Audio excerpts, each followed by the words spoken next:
അസ്സലാമലൈക്കും. ചായ തിളക്കുന്ന സമയം കൊണ്ട് നമുക്കൊരു സ്നാക്സ് ഉണ്ടാക്കിയാലോ.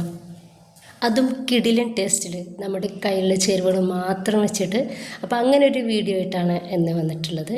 അപ്പോൾ നമുക്ക് വീഡിയോയിലേക്ക് പോവാം. വീഡിയോ കണ്ടുനോക്കാം. കണ്ടുകൊണ്ടിരിക്കുമ്പോൾ ഇഷ്ടമാവുകയാണെങ്കിൽ നിങ്ങളുടെ സപ്പോർട്ട് ഉണ്ടാവുക. ലൈക്കും സബ്സ്ക്രൈബും ഷെയറും ഒക്കെ ചെയ്യാൻ മറക്കണ്ട. അതിന് വേണ്ടിയിട്ട് ഞാൻ ആദ്യം തന്നെ എടുക്കുന്നത് ഒരു സവോളയാണ്. അത്യാവശ്യം വലുപ്പത്തിലുള്ളൊരു സവോള ചെറുതാക്കിയിട്ട് കട്ടാക്കിയത് ഒരു പാത്രത്തിലേക്ക് ഇട്ടെടുത്തിട്ടുണ്ട്. ഇതിലോട്ട് ഒരു 1/4 ടീസ്പൂൺ ഉപ്പും കൂടിയും ചേർത്തെടുത്തിട്ട് നമുക്കിത് കൈ വെച്ചിട്ട് നന്നായിട്ടൊന്ന് തിരുമ്മിയെടുക്കാം. ഒരു മിനിറ്റോളം നമുക്ക് നന്നായിട്ടൊന്ന് തിരുമ്മിയെടുക്കണം. ഇത് നന്നായിട്ട് ഒന്ന് റെഡിയാക്കി എടുത്തിട്ടുണ്ട്. ഇനിയിപ്പോൾ ഞാൻ ഒരു ചെറിയ തക്കാളിയാണ് അതും ചെറുതാക്കിയിട്ട് കട്ടാക്കി എടുത്തിട്ടുള്ളത്, അതൊന്ന് ചേർക്കുന്നുണ്ട്.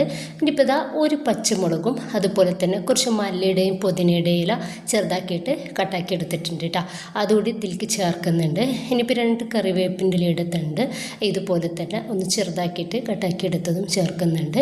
ഇനിയിപ്പോൾ കുറച്ച് ഇഞ്ചി പൊടിയായിട്ട് അരിഞ്ഞെടുത്തിട്ടുള്ളതാണ്, അതും ചേർത്ത് കൊടുക്കുക. ഇതിലോട്ട് ആവശ്യത്തിനുള്ള ഉപ്പും 1/2 ടീസ്പൂൺ മഞ്ഞൾപ്പൊടിയും 1 ടീസ്പൂൺ മുളക് പൊടിയും 1 ടീസ്പൂൺ വീതം ചിക്കൻ മസാലയും അതുപോലെ തന്നെ നമ്മുടെ മല്ലിപ്പൊടിയും ചേർക്കുന്നുണ്ട്. ഇനിയിപ്പോൾ ഇതിലോട്ട് 1/2 കപ്പ് മൈദയും 1/2 കപ്പ് കടലപ്പൊടിയും ചേർക്കുന്നുണ്ട്. ഇനിയിപ്പോൾ ഇത് നന്നായിട്ട് നമുക്കൊന്ന് മിക്സാക്കി കൊടുക്കാം.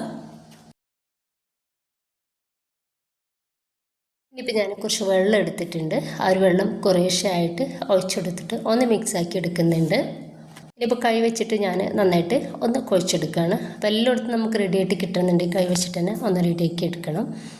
അപ്പോൾ വെള്ളം ഒരുപാട് കൂടി പോകരുത് കേട്ടോ, നല്ല തിക്കായിട്ടുള്ള ഒരു ബാറ്ററായിട്ട് വേണം നമുക്കിത് കിട്ടാൻ വേണ്ടിയിട്ട്. അപ്പോൾ കുറേശ്ശായിട്ട് വെള്ളം ഒഴിച്ചെടുത്തിട്ട് റെഡിയാക്കി എടുക്കുക. ഈ ഒരു തിക്നെസ്സിലാണ് നമുക്കിത് വേണ്ടത്. ഇനിയിപ്പോൾ നമ്മളിതൊന്ന് റെസ്റ്റ് ചെയ്യാനൊന്നും മാറ്റി വെക്കുന്നില്ല, ഉടനെ തന്നെ നമ്മൾ ഇതൊന്ന് റെഡിയാക്കി എടുക്കുകയാണ്. നന്നായിട്ട് ചൂടായിട്ടുള്ള എണ്ണയിലേക്ക് നമുക്കിതാ 1 ടീസ്പൂൺ വെച്ചിട്ട് വലുതോ ചെറുതോ നമ്മുടെ ഇഷ്ടത്തിനനുസരിച്ച് മാവ് ഇതിലേക്ക് ഒഴിച്ചെടുക്കാം.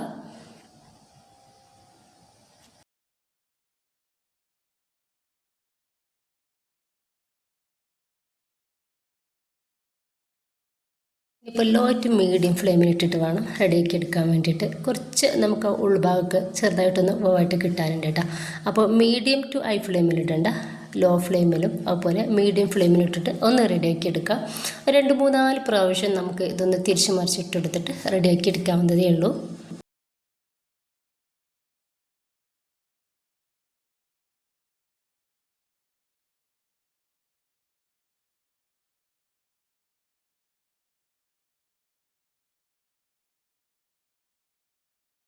ഇത്രയും ആയിക്കഴിഞ്ഞാൽ നമുക്ക് ഇടയിൽ നിന്നും ഒന്ന് കോരി മാറ്റാം.